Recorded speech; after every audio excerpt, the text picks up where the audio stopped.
Ini adalah episode kelima. Pada 4 episode sebelumnya, kita sudah menjawab 7 dari 10 argumen yang selama ini membuat kita yakin bahwa bumi berbentuk bola.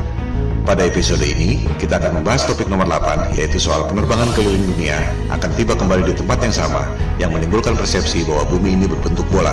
Pada episode ini, juga dibahas soal Antartika dan bom nuklir kubah bumi, yang sangat berkaitan dengan penerbangan dan angkasa luar. Pertanyaan paling umum tentang flat earth adalah tentang penerbangan. Jika kita terbang dari barat ke timur, akan kembali ke tempat semula. Bagaimana ini bisa terjadi jika buminya datar? Pertanyaan umum kedua adalah, jika bumi ini datar, ujungnya apa? Apakah kita akan jatuh? Pertanyaan yang lebih mendasar sebenarnya adalah, dari mana asalnya peta bumi bola dan peta bumi datar itu? Bisa dipertanggungjawabkan atau tidak kebenarannya? Silakan Anda cek situs USGS, United States Geological Survey. USGS adalah lembaga resmi bentukan pemerintah Amerika Serikat yang sudah beroperasi selama 137 tahun. Karyawannya hampir 9.000 orang. Anggarannya mencapai puluhan triliun rupiah per tahun. Tak mengherankan jika USGS menjadi lembaga survei geologi yang paling kredibel di dunia saat ini. Di situs USGS tentang map projections, Anda akan melihat proyeksi peta yang disebut azimuthal equidistant, yaitu memproyeksikan peta bumi datar menjadi peta bumi globe. USGS mengatakan bahwa peta bumi datar yang diproyeksikan lewat azimuthal equidistant ini digunakan untuk membuat peta atlas nasional Amerika Serikat, untuk menentukan jarak penerbangan, serta untuk menentukan arah antena. Selanjutnya, USGS mengatakan bahwa logo PBB adalah peta bumi datar yang menjadi sumber azimuthal equidistant itu. Ini adalah bukti yang tak terbantahkan. Pada referensi lain, di Wikipedia, diterangkan bahwa peta bumi datar yang diproyeksikan dengan metode azimuthal equidistant ini membuat berbagai jarak pada peta bumi bola menjadi benar secara proporsional. Artinya, peta yang sebenarnya adalah peta bumi datar itu. Disebut pula bahwa rumus matematika untuk pembuatan azimuthal equidistant ini pertama kali dikemukakan oleh seorang cendekiawan muslim bernama Al-Biruni yang hidup 1000 tahun lalu. Kita tak pernah mendengar nama Al-Biruni, tapi NASA tahu persis dan menamakan sebuah krater di bulan dengan nama Al-Biruni Crater untuk menghormati pencetus metode azimuthal equidistant itu. Jadi jelas sekali bahwa menurut USGS, peta bumi datar adalah dasar pembuatan peta bumi bola.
Yang mungkin Anda tidak perhatikan adalah horizon bumi selama Anda terbang, lengkung seperti bola atau lurus dan datar.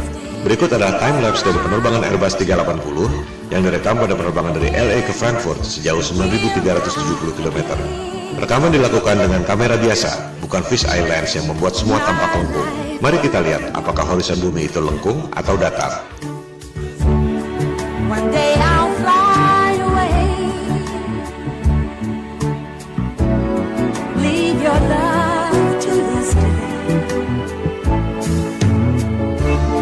What more can your love do for me?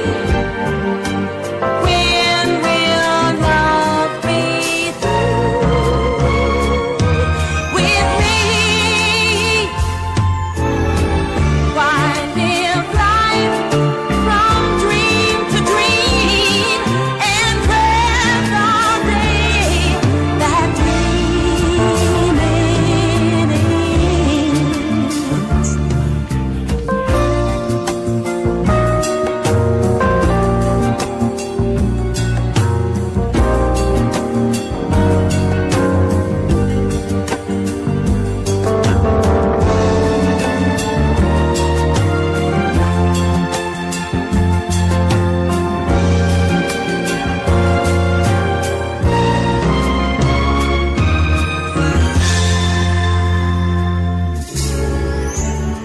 Kembali pada perbandingan kedua peta, tempat-tempat di dekat pusat lingkaran, yakni kutub utara, secara proporsional jaraknya sama.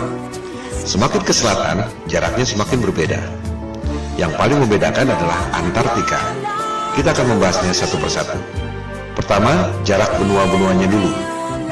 Kita bisa membuktikannya dengan mudah lewat jalur penerbangan. Di selatan Khatulistiwa, yakni Australia, Amerika Selatan, dan Afrika Selatan, jalur penerbangannya tak masuk akal jika menggunakan peta globe, tapi masuk akal jika menggunakan peta flat earth. Anda bisa cek sendiri melalui berbagai situs yang menyediakan layanan tiket penerbangan. Kita ambil contoh satu jalur penerbangan di belahan selatan, dari Santiago, Chili di Amerika Selatan ke Johannesburg di Afrika Selatan. Jika kita ambil jarak lurus di peta globe, memakan waktu 12 jam penerbangan. Tapi, jika Anda cek di situs-situs tiket penerbangan, rute tersebut tidak ada. Dari Santiago, harus mampir dulu di Senegal, baru ke Johannesburg, memakan waktu 19 jam penerbangan. Rute itu tampak tidak masuk akal. Tapi, jika menggunakan peta flat earth, menjadi sangat masuk akal karena merupakan garis lurus. Menarik bukan? Kita ambil jalur lain lagi di selatan. Dari Johannesburg, Afrika Selatan, ke Sydney di Australia Selatan. Jika kita ambil jarak lurus di peta globe, memakan waktu 11 jam penerbangan. Tapi rute itu tidak ada. Dari Johannesburg, harus mampir dulu ke Dubai, baru ke Sydney, memakan waktu 18 jam penerbangan. Ini juga tampak tidak masuk akal. Sementara, jika menggunakan peta flat earth, rute Johannesburg, Dubai, Sydney hampir lurus. Mana yang lebih masuk akal buat Anda? Kita ambil contoh ketiga. Sekarang dari Sydney, kembali ke Santiago, Chili. Jadinya keliling dunia, tapi di bagian selatan Khatulistiwa. Menurut keterangan USGS tentang azimuthal equidistant yang sudah dijelaskan tadi, seluruh jarak di selatan Khatulistiwa pada peta globe memang tidak benar karena jaraknya makin jauh dari pusat lingkaran, yakni kutub utara. Kita lihat, pada peta globe, dari Sydney ke Santiago, Chili, jika menggunakan garis lurus memakan waktu 15 jam. Rute itu juga tidak ada. Dari Sydney, harus transit dulu ke LA, baru kemudian ke Santiago. Total 27 jam. Sangat tidak masuk akal. Jika menggunakan peta flat earth, rute Sydney, LA, Santiago itu memang hampir seperti garis lurus. Mana yang lebih masuk akal buat Anda? Ini semua adalah indikasi, reasonable doubt, bahwa ada kecurigaan yang beralasan, bukan bukti nyata bahwa rutenya salah.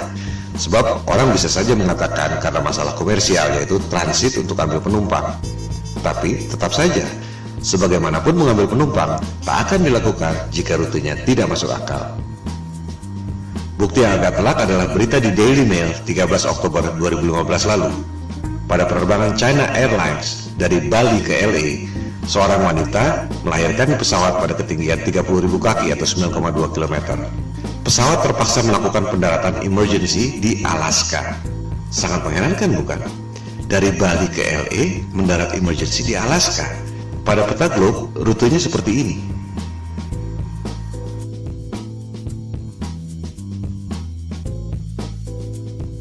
Pada peta bumi datar, rute Bali LA mendarat di Alaska adalah seperti ini.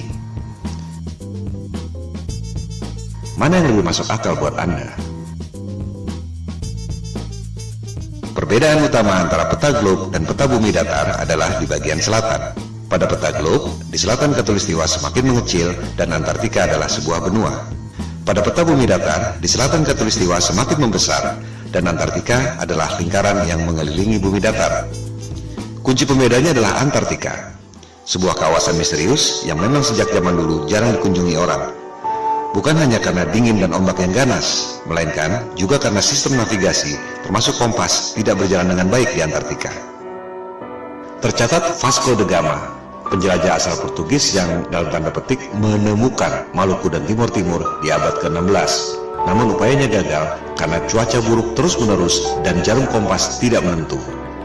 Suatu hal yang wajar mengingat jaraknya jauh dari pusat lingkaran bumi, yakni kutub utara, yang merupakan medan magnet yang menarik jarum kompas ke arah utara. Penjelajah pertama yang berhasil ke Antartika adalah Captain James Cook, orang Inggris pertama yang tercatat mendarat di Hawaii, Australia, dan New Zealand. Ia menjelajahi Antartika tahun 1772 bersama 111 awak kapal dan saintis. Captain Cook menjelajahi Antartika selama 3 tahun 8 hari. Ia hanya menemukan tembok es. Tak ada jalan masuk. Selama 3 tahun 8 hari itu, tercatat ia menjelajahi 60.000 km tembok es Antartika. Angka itu juga sangat menarik. 60.000 km adalah 1,5 kali panjang ekuator bumi. Ia sudah menempuh jarak 1,5 kali keliling dunia dan hanya menemukan tembok es Antartika. Dari jurnal catatan Captain Cook, rute 60.000 km pada peta globe adalah seperti ini. Pada peta bumi datar, rute Captain Cook adalah seperti ini. Ia benar-benar keliling di ujung dunia, tembok es Antartika yang mengelilingi bumi datar. Catatan Captain Cook ini sebenarnya bukti yang otentik bahwa peta globe adalah bohong. Sebab, pada peta globe, Antartika dibilang sebagai benua dengan keliling 12.000 miles atau 19.300 km. Padahal, Captain Cook menjelajah keliling tembok es Antartika sepanjang 60.000 km. 3 kali lipat dari yang dikatakan oleh penguasa global.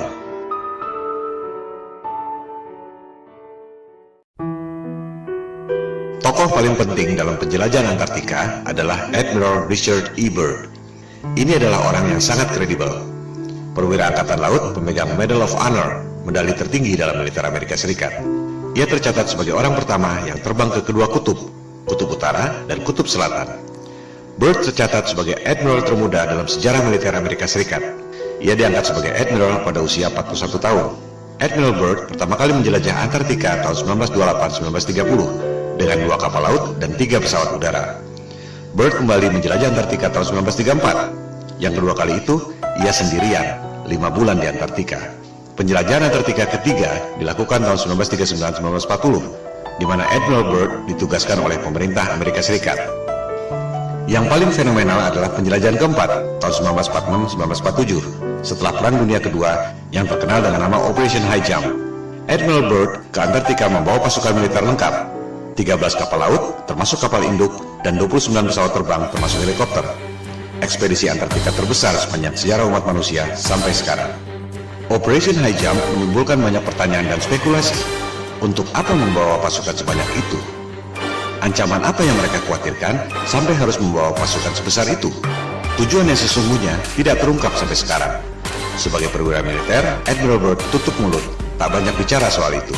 Dokumentasi Operation High Jump sempat beredar. Terlihat Admiral Byrd menemukan wilayah di Antartika yang sama sekali tidak ditutupi salju, yang sangat memungkinkan adanya kehidupan.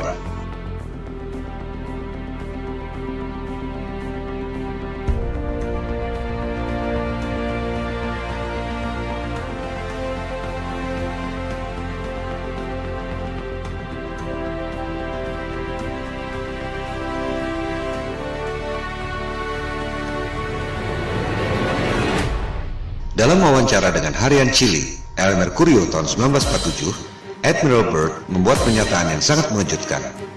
Ia mengatakan, Amerika Serikat perlu mengambil tindakan defensif terhadap serangan udara musuh yang datang dari kutub. Musuh yang mana? Mengapa dari kutub? Teka-teki yang tak terjawab sampai sekarang. Ekspedisi kelima Admiral Byrd ke Antartika dilakukan tahun 1956-1957, dikenal dengan nama Operation Deep Freeze, untuk membangun 3 pangkalan militer di Antartika.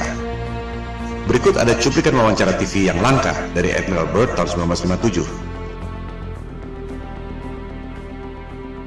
A television journal of the important issues of the hour. Our very distinguished guest for this evening is Admiral Richard E. Byrd. I must say that Admiral Byrd, our guest tonight, is not only our greatest living explorer, but he's been an inspiration to countless Americans. Admiral Byrd, you've been to both the North Pole and the South Pole. Is there any unexplored land left on this Earth? But strangely enough, there's left in the world today an area as big as the United States that's never been seen by a human being.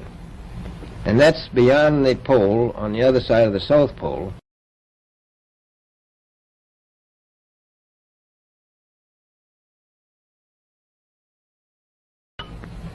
We've found enough of coal within 180 miles of the South Pole, enough to supply the whole world for quite a while. So we think there's oil there, and there's evidence, probably uranium there. Ada 3 hal yang sangat penting yang perlu dicatat dari pernyataan otentik Admiral Byrd.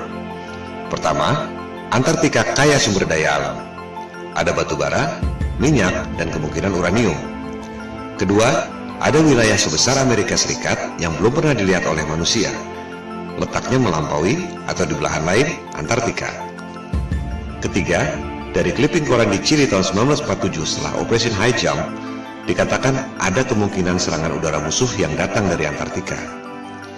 Ketiga hal ini adalah teka-teki yang luar biasa. Pertama, dunia pertambangan, dimanapun ada sumber daya, pasti akan disambangi dan digali. Selama ada nilai ekonomi, menghasilkan keuntungan, perusahaan pasti berebut. Udara dingin sama sekali bukan hambatan.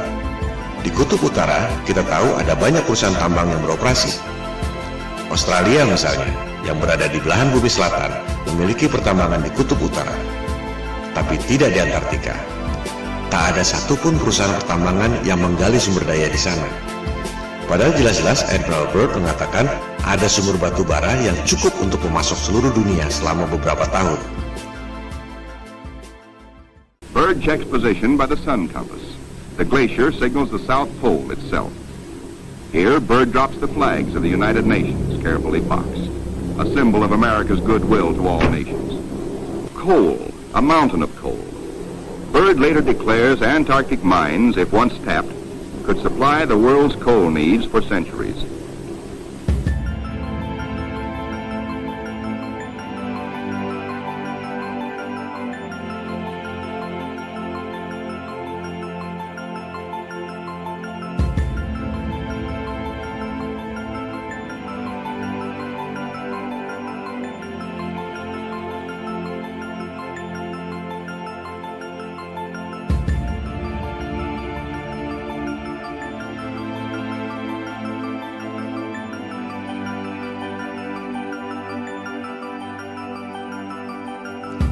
Apakah ini berkaitan dengan pernyataannya bahwa ada kemungkinan serangan udara musuh dari Antartika?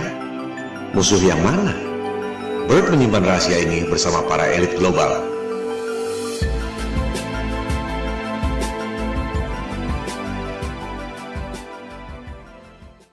Kedua, dikatakan ada wilayah sebesar Amerika Serikat yang belum pernah dilihat oleh manusia, letaknya beyond, on the other side, Antartika. Jelas sekali ia tidak bicara dengan menggunakan peta bumi globe. Sebab, jika terbang melewati Antartika, seharusnya kembali pada 3 benua yang terletak di selatan. Apakah Australia, Amerika Selatan, atau Afrika Selatan? Tapi Byrd mengatakan, jika kita terbang melewati Antartika, justru sampai ke benua lain yang belum pernah dilihat oleh manusia. Tak mungkin jika menggunakan peta globe. Sekali lagi, Admiral Byrd adalah tokoh yang kredibel. Admiral termuda sepanjang sejarah militer Amerika Serikat, pemegang Medal of Honor. Dan kita semua melihat dan mendengar sendiri dari mulutnya, bukan berita hoax atau salah terjemahan. Artinya, informasi ini adalah data yang kredibel, bahwa jika kita melewati Antartika, kita akan menemukan dunia lain, benua yang belum terpetakan. Pada peta bumi datar, yang dipetakan memang hanya sebatas tembok es Antartika yang mengelilingi bumi datar. Tak ada yang tahu apa yang ada di seberang tembok es itu. Kebanyakan orang berpikir bahwa di tembok es itu ada kubah celestial yang tidak kelihatan. Tapi, menurut Byrd, masih ada benua lain di seberang sana. Apakah ini berkaitan dengan pernyataannya tentang ancaman serangan udara musuh dari belahan Antartika? Yang sangat menarik, di Library of Congress, Perpustakaan Kongres Amerika Serikat, Anda dapat menemukan peta seperti ini. Peta itu ditemukan di sebuah kuil di Jepang yang dibuat sekitar 1000 tahun lalu. Kita lihat, yang bulat di tengah itu adalah peta bumi datar, yang juga merupakan logo PBB. Lingkaran putih adalah tembok es Antartika. Di bagian luarnya ada lusinan benua-benua sebesar Amerika. Apakah ini yang dimaksud oleh Admiral Byrd? Kalaupun benar, apakah benua-benua itu ada penghuninya? Manusia atau bukan? Itukah yang dimaksud Byrd sebagai kemungkinan serangan udara musuh dari belahan Antartika? Jangankan pergi ke bulan, Mars, atau Jupiter. Di belahan selatan bumi saja masih banyak yang tidak kita ketahui.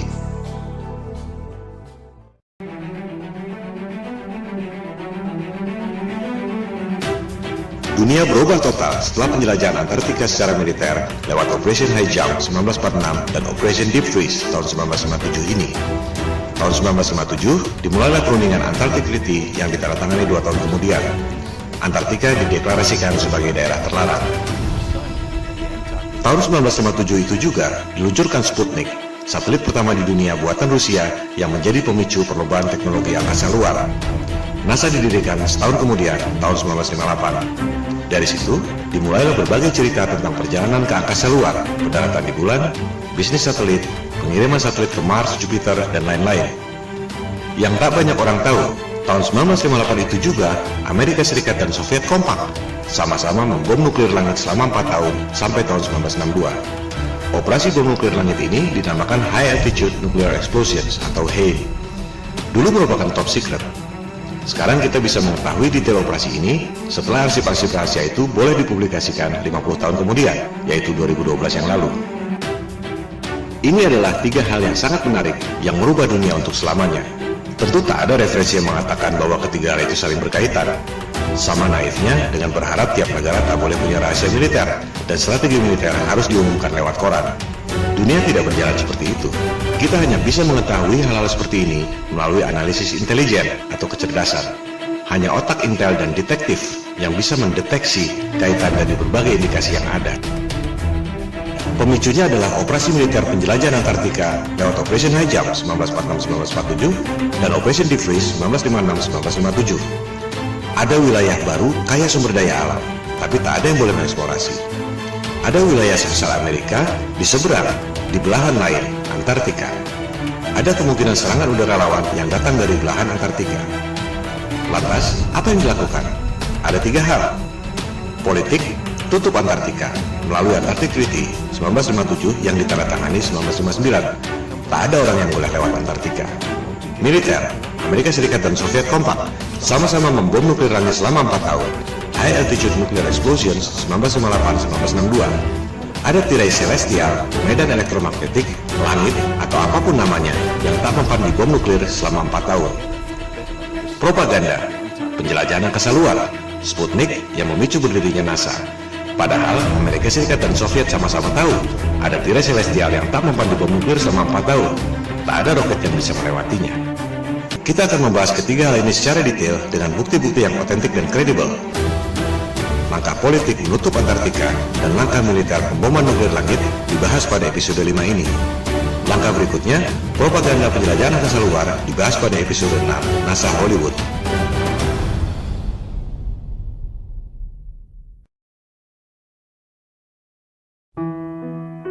Kita mulai dengan langkah politik, menutup Antartika dari seluruh warga dunia lewat Antarctic Treaty 1959. Antartika berada di bawah pengawasan 12 negara, yaitu Amerika Serikat, Soviet atau Rusia sekarang, Inggris, Prancis, Jepang, Belgia, Norwegia, dan 5 negara di belahan paling selatan dunia, Australia, New Zealand, Argentina, Chili, dan Afrika Selatan. Ini adalah skandal. Semua negara boleh punya rahasia militer dan daerah terlarang. Area 51 atau Pentagon misalnya, atau Istana Negara, sudah pasti orang tak boleh terbang melintasi daerah itu tanpa izin. Tapi bukan berarti tak boleh melintasi satu benua Amerika. Melarang orang melewati satu benua adalah bukti bahwa dunia ini adalah panggung yang dikuasai oleh segelintir dalang. Dunia adalah milik seluruh warga berdasarkan prinsip kesetaraan. Tak ada yang boleh menjadi polisi dunia. Sebab kekuasaan itu cenderung korup dan kekuasaan yang mutlak secara mutlak pasti akan korup. Warga dunia berhak untuk tahu ada apa sebenarnya di Antartika. Jika bumi ini berbentuk bola dan di seberang Antartika adalah belahan bumi kita juga, semua warga berhak untuk tahu. Jika ternyata di seberang Antartika ada dunia lain yang belum pernah dilihat oleh manusia, seperti yang dikatakan oleh Admiral Byrd, warga dunia pun berhak untuk mengetahuinya. Maka kita kembali pada Flat Earth Challenge di awal episode 1. Kita tak perlu buang waktu berdebat kusir soal bentuk dunia. Silakan terbang lintasi Antartika. Anda tak akan dapat melakukannya. Yang dimaksud di sini adalah terbang melintasi Antartika, bukan camping atau terbang di pinggiran. Banyak tur atau camping di pinggiran Antartika. Bukan itu yang dimaksud. Lebih lucu lagi, peserta tur Antartika diminta untuk tidak memotret horizon secara langsung, tapi harus melalui kaca cembung, fish eye lens, agar horizonnya kelihatan lengkung. Ini juga bukti bahwa ada hal yang disembunyikan. Horizon di Antartika kelihatan sekali lurus dan datar, tapi hanya boleh dipotret dengan kaca fish eye agar kelihatan lengkung. Tak ada yang bisa keliling dunia lewat selatan melintasi Antartika. Apa yang disembunyikan di sana?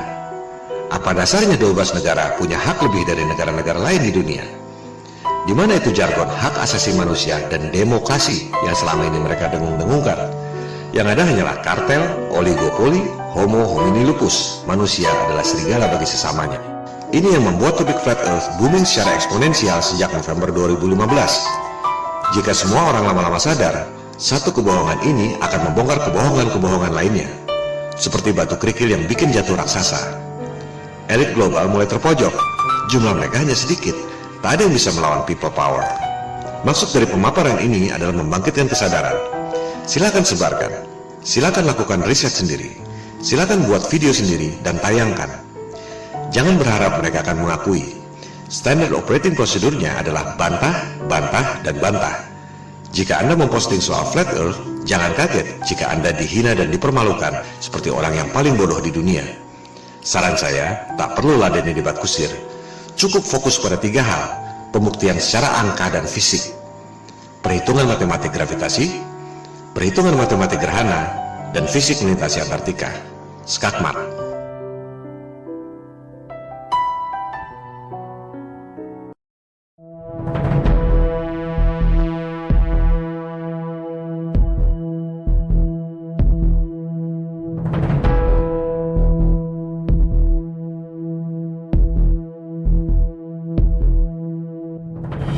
Di luar kisah-kisah drama Perang Dingin, Amerika Serikat dan Uni Soviet sebenarnya kompak melakukan operasi militer gabungan. Penjelajahan Antartika yang terakhir, Operation Deep Freeze 1956-1957 oleh Amerika Serikat dan Soviet. Tak lama kemudian, di tahun 1957 itu juga, Soviet meluncurkan satelit pertama di dunia, yakni Sputnik. Fungsi Sputnik sebagai satelit bisa dibilang tak ada apa-apanya. Sebuah bola dengan diameter 58 cm dan hanya membunyikan sinyal yang tak penting. Yang signifikan adalah roketnya. Itu adalah kali pertama manusia bisa mengirim roket sampai ketinggian 577 km. Lebih dari setengah pulau Jawa ke angkasa.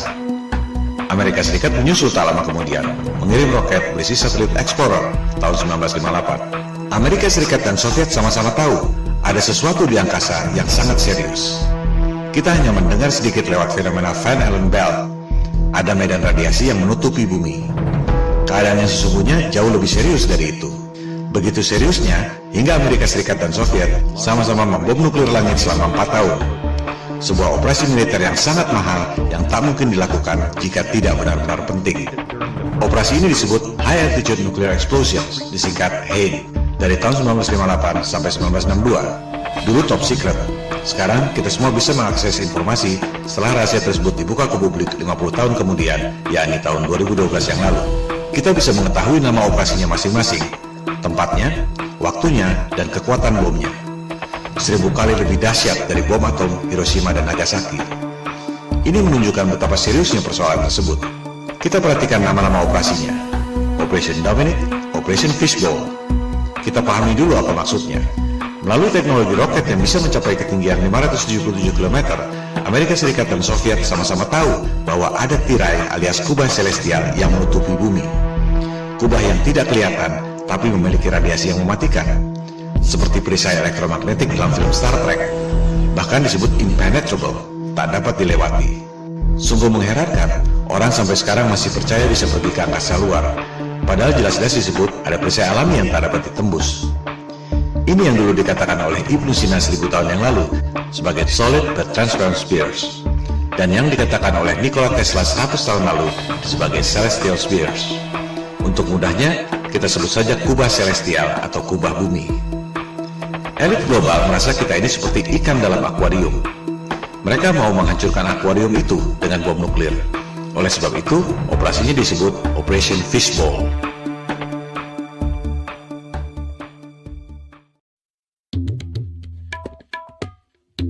Elit global dan Freemason adalah titisan doktrinal dari Raja Nimrod yang membangun Menara Babel untuk menantang Tuhan yang menciptakan banjir Nabi Nuh. Mereka percaya bahwa yang namanya Paradise alias surga Firdaus adalah Atlantis, sebuah benua yang ditenggelamkan oleh Tuhan lewat banjir Nuh. Itu sebabnya Nimrod membangun Menara Babel yang menjulang tinggi ke langit. Anda bisa mempelajari sendiri soal Menara Babel ini pada Alkitab Taurat.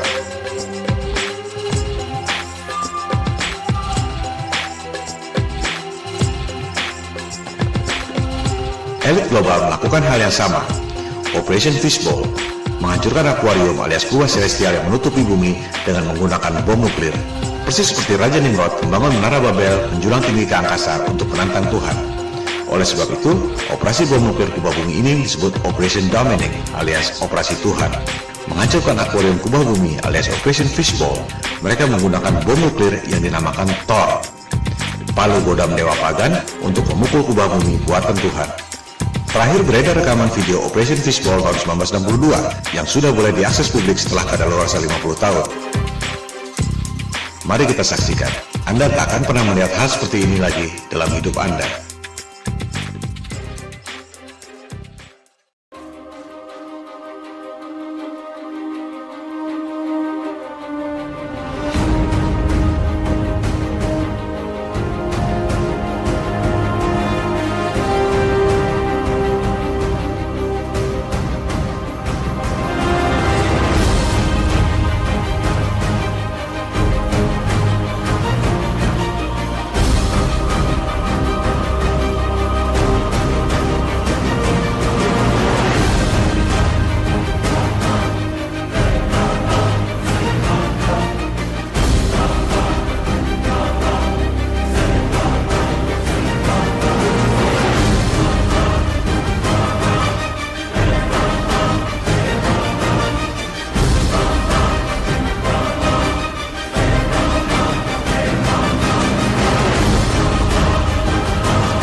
Amerika Serikat dan Soviet sama-sama membom nuklir selama 4 tahun, 1958-1962. Kubah celestial tak dapat ditembus. Amerika Serikat dan Soviet sama-sama tahu tak ada yang bisa pergi ke angkasa luar. Perlombaan angkasa luar, termasuk perjalanan ke bulan, adalah sandiwara, bisnis hoax, di mana elit global mendapat keuntungan yang luar biasa dari anggaran negara. Soviet bangkrut, dolar inflasi, rupiah kita lebih hancur lagi. Elit global tak akan mengakui ini. Mereka lebih baik membunuh daripada mengakui bahwa mereka bohong soal angkasa luar. Tak akan ada resolusi damai. Yang ada ialah people power. Mosi tidak percaya pada penguasa global yang membuat bangkrut semua negara di dunia lewat hutang-hutang dan financial engineering. Tentang space program yang dilakukan oleh Amerika Serikat, Rusia, China, dan lain-lain akan kita bahas pada episode ke-6 NASA Hollywood. Sementara kita tutup episode ke-5 yang membahas argumen ke-8 bumi bola. Penerbangan keliling dunia dari barat ke timur atau sebaliknya tidak membuktikan bahwa bumi ini berbentuk bola. Sebab perjalanan tersebut sebenarnya adalah seperti jangka yang mengelilingi pusat lingkaran, yakni kutub utara pada bumi datar. Sebaliknya, rute Bali LA yang terpaksa mendarat darurat di Alaska karena wanita melahirkan tak akan terjadi jika buminya berbentuk bola. Rute tersebut hanya mungkin terjadi jika menggunakan peta bumi datar.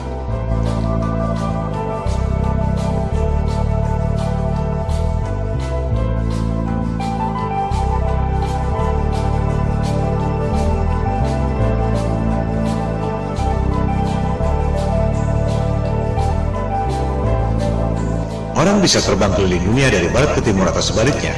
Tak ada yang bisa keliling dunia dari selatan ke utara, melintasi Antartika. Silakan Anda buktikan sendiri.